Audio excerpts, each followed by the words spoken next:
Syederalun, satu unit rumah semi permanen beserta seluruh isinya milik Asmi Syamaun, seorang janda di Dusun Harapan, Desa Midenjo, Samalanga, Biren, sekitar pukul 12:20 waktu Indonesia Barat pada Minggu 2 Juli 2023 ludes terbakar.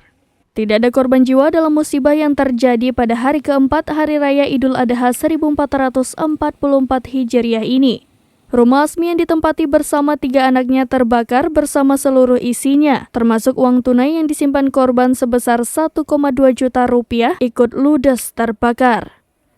Geci Midenjo, Zulfikar mengatakan belum diketahui pasti penyebab kebakaran. Secara tiba-tiba warga sekitar terkejut melihat bagian atap rumah korban sudah terbakar. Kobaran api dengan cepat membesar. Geci langsung meminta bantuan kepada petugas pos pemadam pembantu Simpang Mamplam. Sekitar 10 menit kemudian, 2 unit mobil pemadam kebakaran tiba di lokasi memadamkan api. Cepatnya rampatan api mengakibatkan rumah korban habis terbakar bersama seluruh isinya. Korban kebakaran Asmi Syamaun mengatakan saat kejadian anaknya ada di dalam rumah. Sementara Asmi sedang menuju ke sawah yang berada seratusan meter ke belakang arah barat rumahnya. Mendengar suara orang ribut-ribut, lalu korban pulang ke rumah dan melihat rumah terbakar di bagian atap.